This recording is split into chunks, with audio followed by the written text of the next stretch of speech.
you're Gangrel on the main roster, but then they put you with Edge and Christian. They make the Brood. What was the idea behind them putting Edge and Christian with you? They did first. You rewind back to Edge and that feud. They didn't know what to do with him, so I think that was the reason they came up with me, like Vince Russo, because they were trying to figure out. They tried a bunch of different characters, or talked to him about a bunch of characters, and I think one of them they actually, if you remember Hiding Right, we read poems, we stood on top of the thing. I think they wanted him to do that. But Edge was smart enough that, like, when he did the promo stuff, he threw those papers away and did what he wanted. He was smart enough to tell them, no, I don't see myself doing that, which I wish I would have had that kind of confidence to say that. But he did that, so they didn't know what to do, so they just made him this mysterious guy that was watching me when I wrestled, and then I started watching him, and then we had this thing, and who knows if we're brothers, and we start fighting.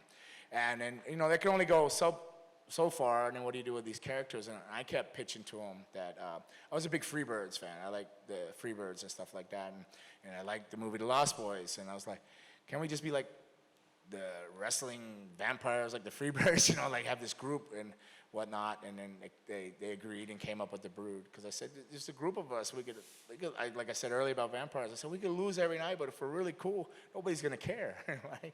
And then that's what sold them. So then they did the Brood thing, and they never explained it, I mean, I read a rumor that Christopher Daniels was once supposed to be potentially involved. Is that true, or is that Christopher Daniels?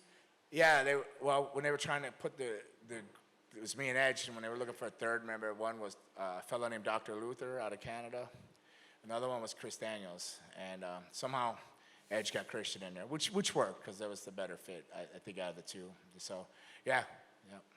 And I read this the other day, and I thought it was interesting. So you apparently were supposed to win the European title at the Royal Rumble 1999. Oh, this is that clickbait stuff that's all over that song, right? But the story's so bizarre of why they ended up thinking that you were trying to sell steroids to somebody, which you weren't. No, see, or they've got it wrong. No, so I have a podcast. It should come out. It might even be out. I explained it all in the podcast, but I'll try to explain it shortly here.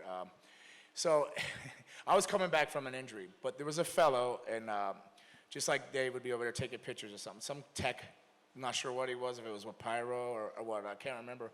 But he had a room and a table in the back, and it was in this back room, but he was calling people back in or getting people to call the people back in. He was going, I got a line on getting these steroids or this and this and that. And I was playing naive going, will that make my shoulder better? Because I was just coming back from an injury. Because I grew up in a really rough neighborhood, so I never trusted anybody that's come up to me out of anywhere is trying to sell you something. It's just it doesn't seem right, If it smells bad, it's bad, So I didn't play it off. Luna was in there, but then a lot of other guys went through there. Then I think a week or so later, whatever, it was a pay-per-view, the pay-per-views with the Royal Rumbles, right? So we all get called in office now. I'm not going to say the names out of all the people that were leaving office, but they were like higher ups, and they were pissed. They were looked really mad. And then I go in there with a group of 10 people, or maybe there's at least 10. And they're in there, and Vince is saying, hey, I'm not throwing stones in glass houses, but you guys are on tape buying this. I'm thinking, I'm not on tape buying anything, I'm sitting there, this is crazy, but I don't know. They were all in there. There was the guys next to me I was with the night before, and he's like, you could just take a drug test and say they're lying or whatever, but I don't know if it was a setup just to get people to take a test or something to see where everybody was at on stuff. But I was sitting there going, I didn't buy any. I don't even have any. I wasn't even on it. And but I knew what I did the night before, which was very dodgy. And it was way worse than whatever they were looking for. And I was like, man, if I pee in that cup or give them blood, whatever they wanted, I said, are they going to find out that other stuff? So that's what I was sitting there going, oh, man, I got a dilemma here. And I'm looking, and these guys are all getting mad. These guys you're going to tell me The Rock isn't on steroids? I mean, they're getting they're really mad. And these are prominent guys that are in Hall of Fame and stuff like that. It wasn't just Gilbert or something. It was the main roster, and they were all getting mad. And all I was thinking is, man, I did so much Charlie and stuff the night before. I was like, is that still in my system? Because I wanted to say, hell yeah, I'll take a test. But I was like, wait a minute, am I going to open Pandora's box and get fired for something else, So I sat there, and I go, and he goes, or you could take the alternative. And I went, I'll take the alternative. And all the room looked at me like, And I was looking at the person that was next to me. I said, you were with me last night. You might want to take it too. I was saying that.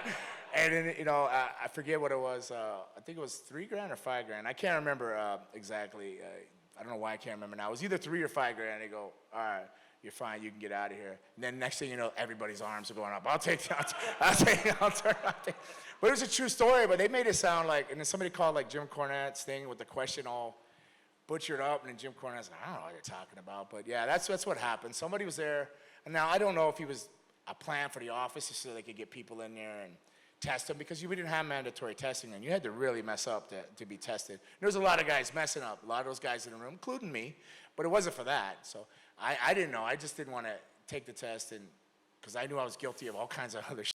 Like, and I was young and dumb and having fun, you know, at least I thought. And so I took the alternative. But you know what? They tell you they never took the money from me. They took it from Luna. They never took it from me. I think they knew I was innocent. They just or they respected me that I was smart enough to go, I'm not going to take the test. I'll take the alternative, like whatever it is. They're like, I didn't expect to last there that long. How long do you think the Brood lasted? Anybody? A year, 6 months, 8 months. That was it. Like, it seems so much longer when you think about it. How long? It feels like a really, really long time. I remember talking to Edge, and I think it was on their podcast, and he's like, he goes, I go, it's only like 8 months. He goes, it was, wasn't it? And I go, because it was just so popular so fast. We were on TV every week, and it just seemed like it was a lot longer. But they had to get Edge out of that group anyways, because they knew that he was going to be a star. Because when I asked Edge, I go, or he says it himself, every convention he goes to or anywhere, did you have him on here? Did he talk about the Brood right out the gate? Yeah. He goes, first thing they ask about is the Brood, you know, and stuff. And I go, yeah. I go, because he didn't understand why they broke us up. Because I said they had to. If you would have stayed in the Brood, it was only 8 months, and imagine how much people ask you about the Brood now. Imagine if it was a year, 2 years, 3 years with a good run. You would have always been the Brood. You'd have never been Edge. You know what I mean? It would have been almost impossible. Because there was such a wildfire of things it consumed. It was just very over, like, and accidentally, you know, organically. Did you notice from being alone as Gangrel to then being in the Brood, like, did the popularity level just shoot up when there was the three of you? Did you notice a big difference? With the Brood? Yeah. Alone, it was cool, and then, you know, some people like their vampires, but then when you get a nice handsome guy in there with Edge and a little kid like Christian, we always go. So it was a running joke. Edge always, all the women, like 18 to 28 loved Edge. All the husbands and the ones up towards the 50s, the women, they liked me. The husbands wanted me to beat Edge up, because all the girls were screaming at Edge. And then Christian had the whole market on Teen Bop. They were all, every 12-year-old, 13-year-old loved Christian. He's like, why is the young girl? He's always angry. I did want to ask you about, because the Brood ended up becoming part of the Ministry with The Undertaker. And but you've said that was actually not, you know, for you, that's maybe not as great a move as we think it would be, because you're then put inside another faction. Right, like Edge, many conversations with him as we were doing this. He was excited. I go, this is not good. And he goes, why? I go, because they just took our group and put us within a group. Like, so you're not a group anymore. You're this group. Oh, well, it's all right. I said, I don't think the Brood's going to last much longer. He goes, no, why would you say that? I go, I don't think so. And then we were in the Ministry. And the Ministry was cool, but I just don't think it was, once they took a group and put it within a group, it's like that group, they're trying not to make that group exist anymore, and they put you in there. Even though the Ministry did cool things and it was cutting edge and all that, but it just really, it's like putting water on a fire, you know, it's like just spraying the fire out there. So he put you here, and that's what they were trying to do. So then the Ministry, if you remember, would come line up on the stage at the end of shows or after certain segments. I can't remember. They line up, and I remember us being all the way over to the far left, and it was like, people were like, boo, and then the boos went to Brood, Brood, Brood. And the whole arena is chanting Brood. I leaned over to him, well, we're done for sure. He goes, why would you say that? Listen to him. I go, this is not good to be chanting your name when you're in the Ministry. We're in the Ministry. Like a week or two later, we're going to feud you with the Ministry.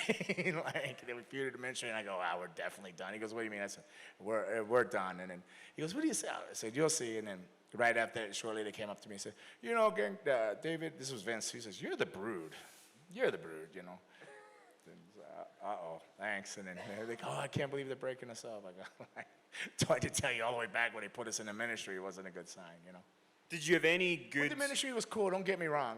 Like I'm not I know there's a lot of ministry fans that did cool stuff. Like I loved Sacrifices, Stephanie. That was fun. Like creeping around out the house, peeking in windows, and they did a lot of. Felt bad for Christian when he got whipped though. What's that? Yeah, it was really cool. It was sad to me because like Luna taught me a lot from being a second generation wrestler and everything. Where I saw black and white. I didn't see any gray.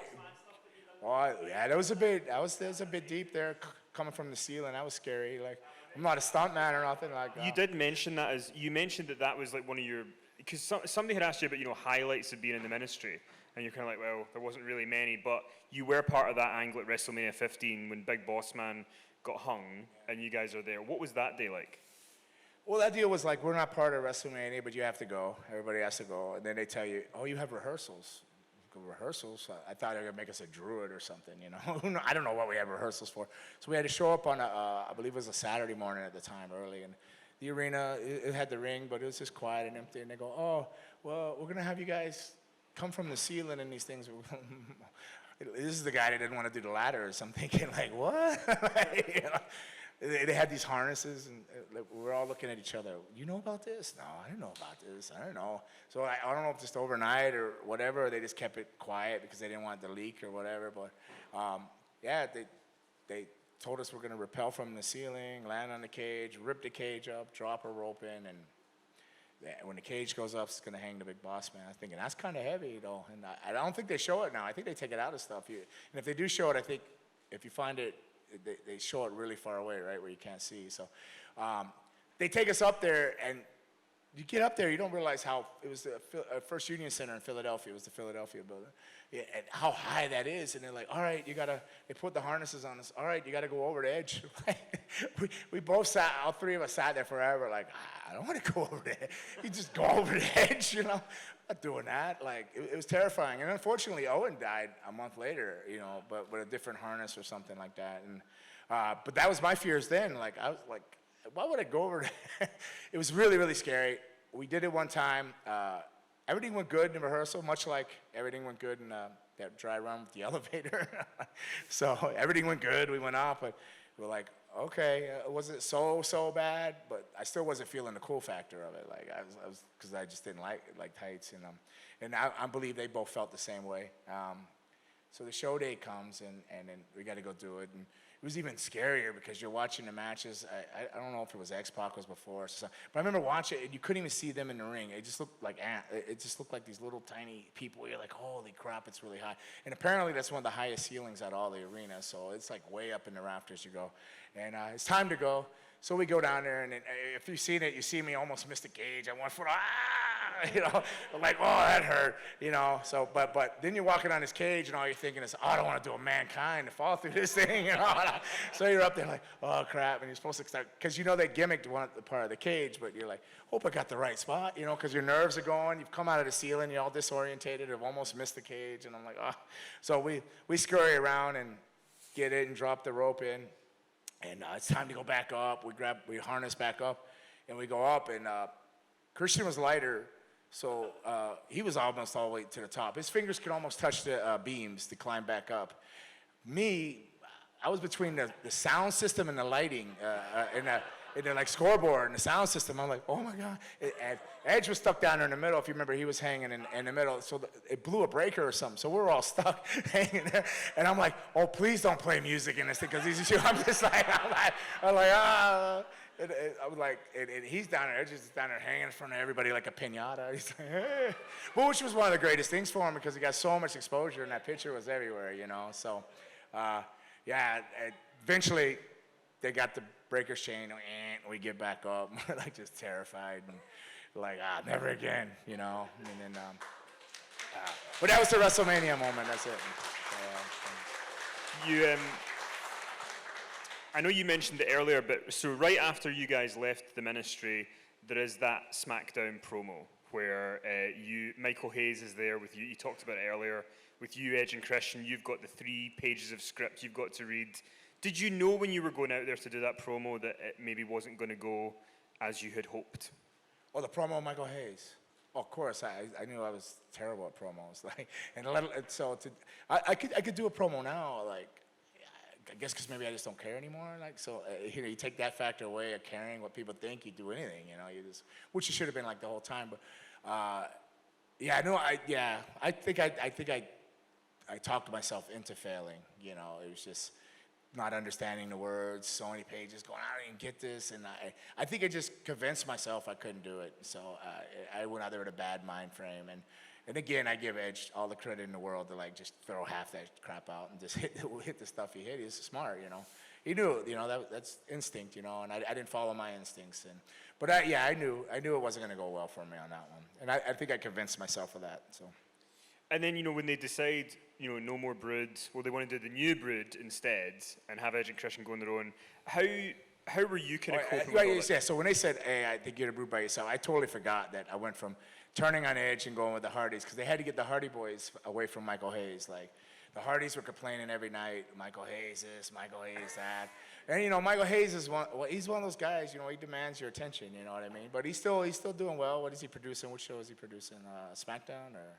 Yeah, so he's still there grinding, but they used to call him the Beer Wolf, Michael Hayes, because, one joint and like 3 beers, his hair came out, and he'd be like, oh, and he start cutting promos on you from the back seat, telling you how he did it in his time, and it's his time, and his dime, and all this shit. You're like, oh, gosh, we were on Outback one time, and I was sitting there, and I went back to WWE and did a reenactment with Edge and Christian, and I kind of exposed myself because I said, I got mad at Edge. They did this reenactment. And I said, you did it the wrong way. I won that. It was a headbutt contest. I explained to you. He goes, Edge said, if you would have read my book, you see I put it the right way. I was like, oh. Yeah, I didn't know you had a book. Like, superstar. Like, you think I could read was the biggest joke. Like, you think I could read? Why do you think I don't take trains and stuff? There's too much writing. But, so they... I turned on Edge, and then they put me with them, the new Hardys, and we had our feud. And then where was I going with that? The headbutting contest. With you want the headbutting? Oh,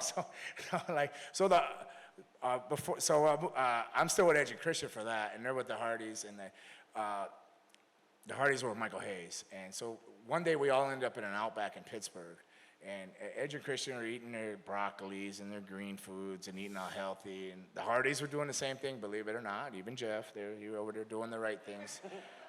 I'm looking at the bar.